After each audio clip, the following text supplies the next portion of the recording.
this video, we're going to talk a little bit about what a concept is versus what a theme is. More specifically, we're going to get into the differences between the two, what types of concepts can there be, as well as how to come up with your own concepts for your own projects. Alright, so before we begin, I actually want to do a little exercise with you guys, just to kind of prove my point as I'm talking about and explaining all of this stuff. So, I want you to think about Batman. Batman, I think everybody has had some kind of experience with Batman. I mean, there's been tons of movies and TV shows about Batman. I think you can understand his character, his branding, like what he's supposed to be about, right? So I want you to take out a piece of paper and draw a line down the middle of the paper. And on one side, I want you to write down everything you see in or about Batman. Any words you can associate to him. You're kind of like doing an analysis and just write down whatever comes to your mind. I don't care if it's crazy, if it's out of this world. What words do you associate to Batman? Take your time, pause the video if you need to jot down everything, and then I'm going to move on. Alright, so you got your words, and out of all those words that you wrote down, what are the 3 key words that you would choose to describe Batman? I mean, there's got to be 3 in there that really speak to who Batman is, what he represents, like the strongest speaking words that you can find. Write those 3 words on the right side of the piece of paper. All right, now hold on to those, okay? We're going to come back to that here momentarily, but this little exercise is going to help you understand the difference between concept and theme. Theme. What is a theme? Well, honestly, it's a literal interpretation of something. They tend to be a little bit more visual in nature. They have a direct relationship with symbols, with shapes, or with objects. So if I were to ask you to design a Batman themed room, this might be what you come up with, right? We got the bat symbol, we can see Gotham in the background, we're like in a cave situation, there's bats on the ceiling, things hanging down, very dark colors, very moody lights. This definitely is a themed Batman room, right? And heck, if a hotel had this, I would totally stay here. I don't know about you, but I would. Anyways, so what is a concept then? What's the difference? Well, it's not a literal interpretation. It evokes the feelings and emotions that you get from themes, but there's not like those symbology, the shapes or the objects. It can be visual or functional in nature, so it can be a little bit of both. And it ties things together in more subtle ways. So if I were to ask you to design a room that was conceptually Batman, this might be what you come up with, right? So you can see that the mood is still the same. We're using kind of a yellow-based light, which kind of evokes the yellow from the Batman symbol. Darker toned woods, darker toned colors, very large clock in the background that's actually a window. That's pretty cool. More masculine horizontal lines.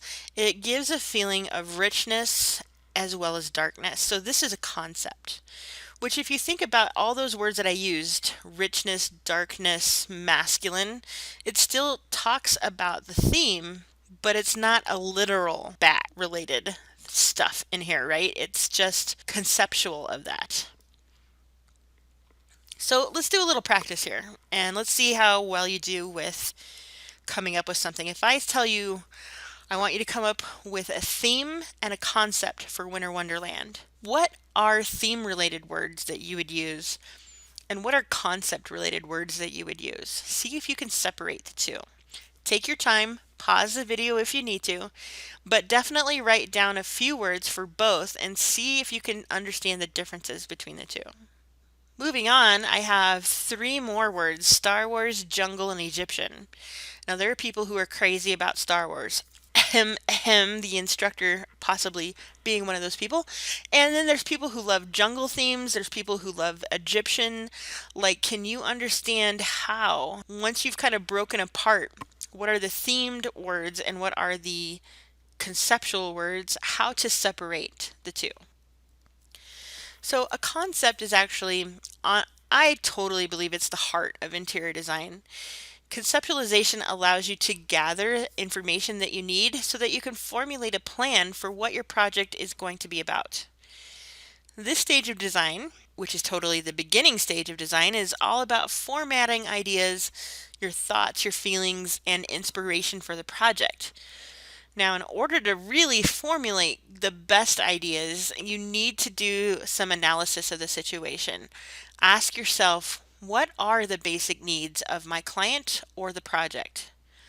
What statement is the client trying to make with their space? Super important to analyze and ask questions. At this stage, it's also good for you to see if you can identify any specific problems that need to be addressed. Is there a budget problem? Time? Is the lighting all wonky and need to be addressed? Is accessibility something that's super important to this project? Does this space need to be designed in a way that increases productivity? All legitimate things, but also tied to very specific problems, and every project has problems. Now, once you understand who your client is and what their problems are, you can start the brainstorming process. So, here's some things I want you to consider while you're brainstorming, okay? Super great descriptive words, kind of like what we did with the Batman exercise.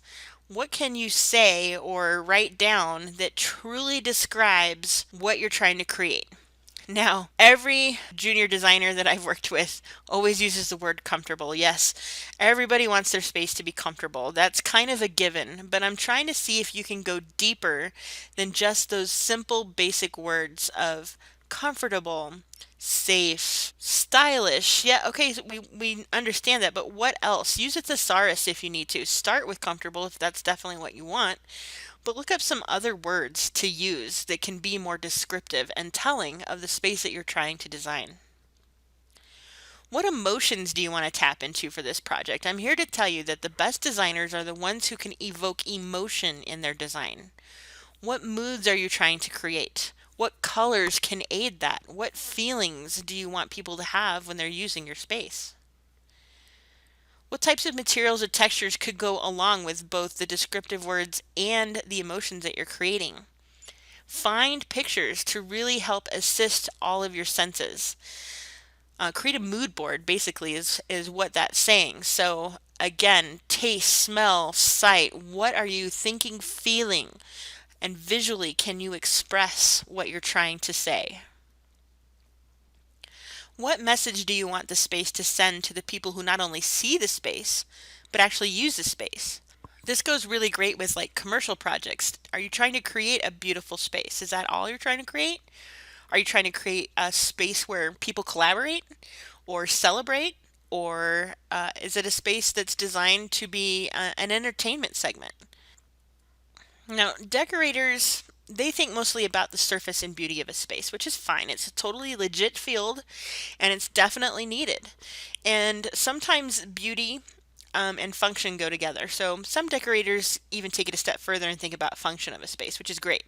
But designers need to balance many, many things and always strive to go beyond what materials and decoration are doing. So get more in depth. And when I say in depth, there's three things that I'm kind of talking about. The psychology of their concept. This is all about how people behave and how they behave in space. So, what can you do to increase some things and perhaps suppress other things, or vice versa? Do you need to increase or decrease creativity in a space? Increase or decrease productivity? How about studying habits? How can you affect people's mood, happiness, and behaviors? Is it through the lighting? Is it through the colors? Is it through the arrangement of the space? There's a true psychology behind people and what they want and what they need. Those wants and needs come out in how we behave. So, how can you help people behave in a space in a way that's beneficial to the space? Social aspects of the concept. So, this is how people behave with others. So, it's one thing to kind of behave when you're working independently, but what about your interactions with other people? What can you do to increase or decrease communication? How can you make the right kind of connections for people at work or even at home?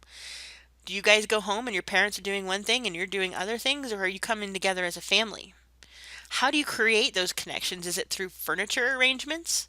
Is it through the circulation of the space? Is it through access or creating designated areas for certain things? How do you bring people together and help them make connections? Or how do you keep them separate so that they're doing what they need to do like they would in a library? Then, of course, there is the physical aspects to the concept. So this is some of the aesthetic and beauty of a space. But also, I think we can add safety to the space. So choosing materials and finishes that are safe to walk on. For instance, if you're designing a shower area in a gym, do you want tile that people are going to slip on? Well, it's pretty, but if they're going to slip and fall on it, what good is it, right? So think of anthropometrics, ergonomics, materials and finishes, lighting, accessories. Form is a really big one that I think that we need to talk a lot more about in interior design because form follows function. Formatting your elements and principles of design is a really huge part of how to use form and function within a space. So let's talk a little bit about the elements and principles. So the elements are basically the tools that you use to make art. So are you using lines? Are you using shapes? Are you using forms, colors, textures? How are you using this space? So be it negative space or positive space. How about values, the darkness or lightness of a color? Now you take those elements and then you can do the principles of design. So it's how to kind of use the tools to make the art or the design. So are you using lines and shapes to form pattern? Are you using textures and values to show contrast, emphasis, balance, proportion, harmony, rhythm? Definitely learn these elements and principles of design because these are the foundational ways that we can create emphasis in certain areas. How we can make a space feel very special or make a space feel safe and secure. What kind of things can you do to create the types of behaviors and connections that we want to create in spaces? All right, so let's take this back here to the Batman scenario. And we have the themed room and we have the concept room. So what kind of elements are you seeing in these pictures? And what kind of principles are you seeing in these pictures? And take your time, pause the video if you need to, but I think it's important to have a discussion with others about what you're seeing and what you're thinking when it comes to what you're understanding about the elements and principles of design. All right, so let's talk about the types of concepts a little bit more. That's the psychology, the social, and physical things. So when you look at this picture, what are potential things that you see here? And remember, the best designers are the ones who combine the three types, not necessarily focusing on one or the other. So what do you see here that speaks to all three of those? What three do you see here happening? All right, so let's talk a little bit about how to come up with concept. One of the first things that I always do is I do a word association, just like the Batman exercise that we did. I write down some keywords and then I find other words to really describe those keywords. And I see what kind of stuff and relationships I can find in just the basic description of what I'm looking at. Sometimes doing a little bit of a word mapping like what you see over on the right hand side can help you determine like the hierarchy. What are the important words and what are the less important words that you can use to describe your concept? Theme to concept. So think of a theme and then break the theme down into less literal descriptive words. So I know that's a really crazy picture of Carrie D. English from America's Next Top Model. So here's the story I'm going to tell you guys that I learned from America's Next Top Model and that I continue to use as a designer. So she was doing a segment where they were doing like scary photos. And Carrie D, for example, was getting really literal with her scary photos. And so she's like, okay, you can take it there, Carrie D. But at the same time, we're not necessarily looking for like, blah! I mean, I'm sure you can imagine what my face looked like making that noise, right? Blah! Go there, but then calm it down a little. So, ah!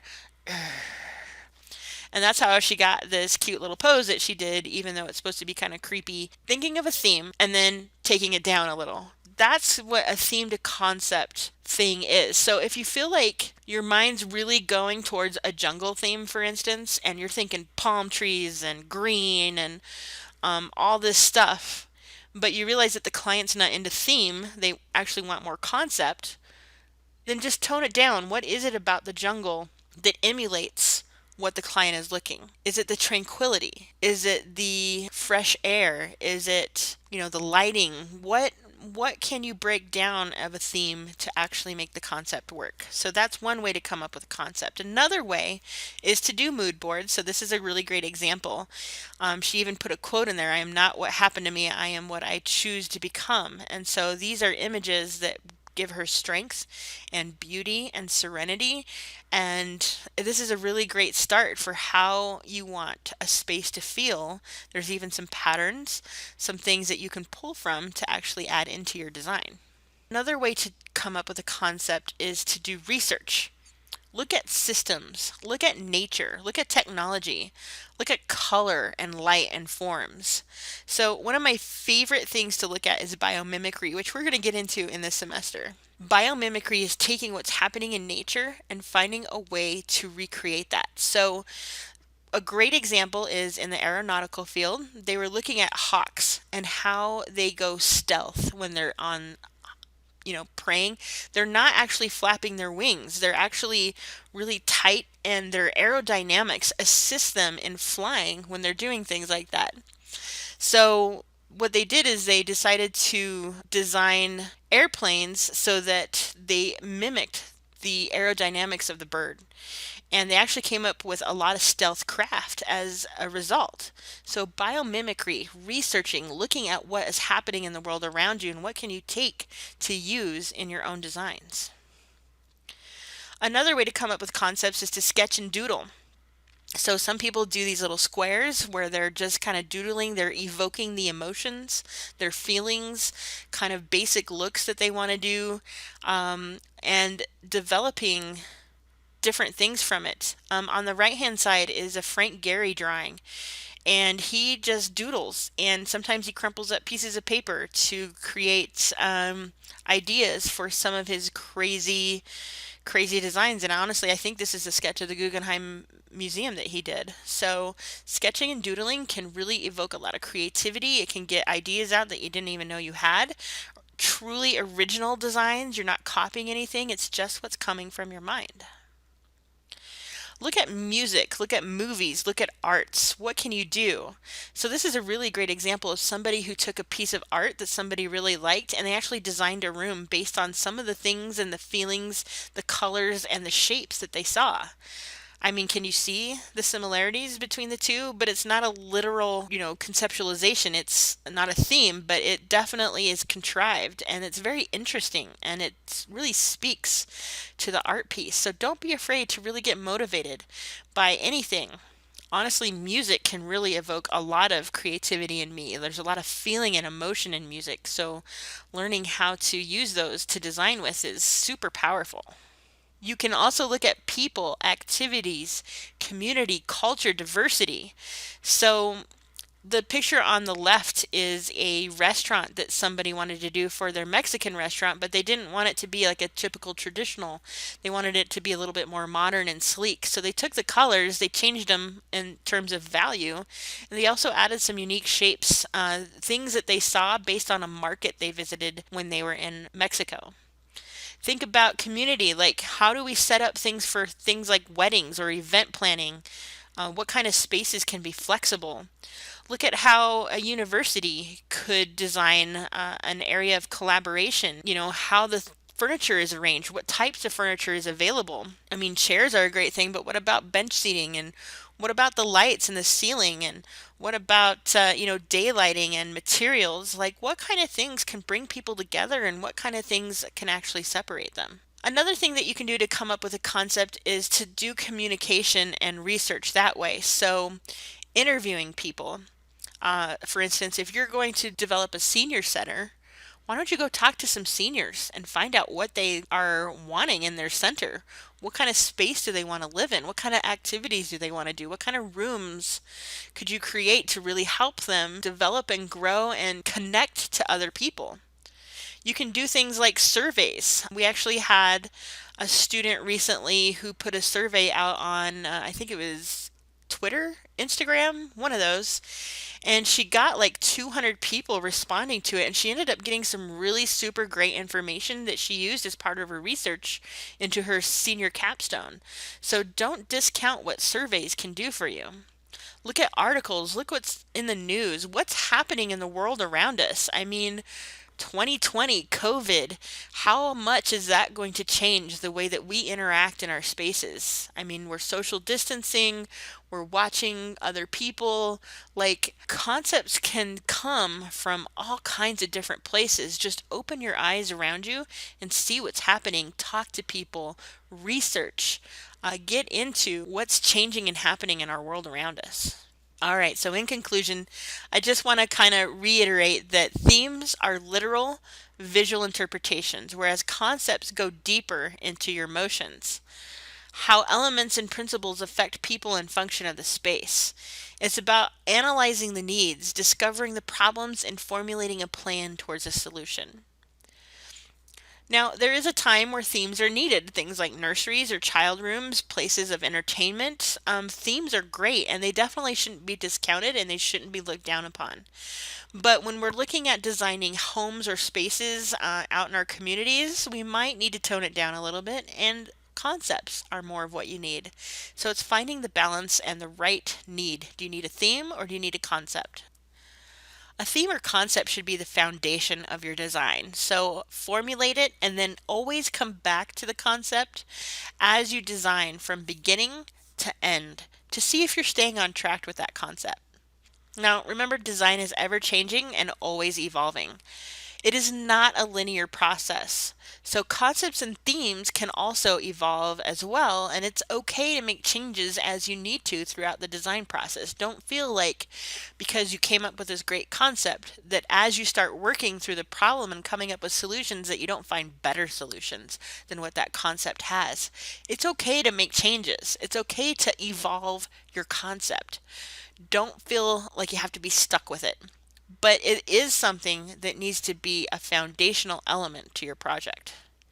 Get deeper with your creativity, okay? Start with the surface stuff and then come back and ask yourself, what can I do to go deeper than this? The best example I can give you, I heard a story about a student who was given a project and she designed something very basic. It met all the parameters that the instructor was looking for, but it was a very basic room.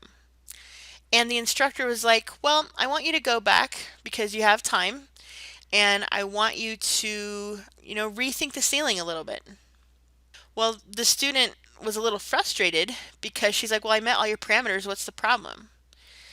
Well, the instructor was able to see that the student didn't go beyond the basics. They didn't do a true concept. They didn't truly format their design. They just did the minimum asked for, which, is fine for some instances, but we're really trying to evoke imagination and creativity and originality. So I always tell students it's okay to go simple, but then I want you to come back to what you design and I want you to say, what can I do to develop this further? This is what great designers do. So you can neither decide, do you want to be a good designer or an okay designer, or do you want to be a great designer?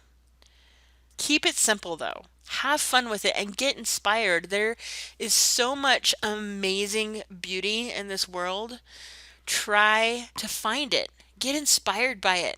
Play with it. Explore it. Wield it into something new that nobody's ever seen before. Do great things and don't be scared. I know sometimes that design can be a little intimidating. You're learning and you're growing. Figure out those things so that you can express what's needed to be expressed. And you're going to find that your clients are going to keep coming back to you. They're going to keep recommending you to other people because your voice speaks to them. And the things that you can come up with are things that they could never come up with. Start by getting inspired. Start by doing some great theme or conceptual work before you actually get into the project.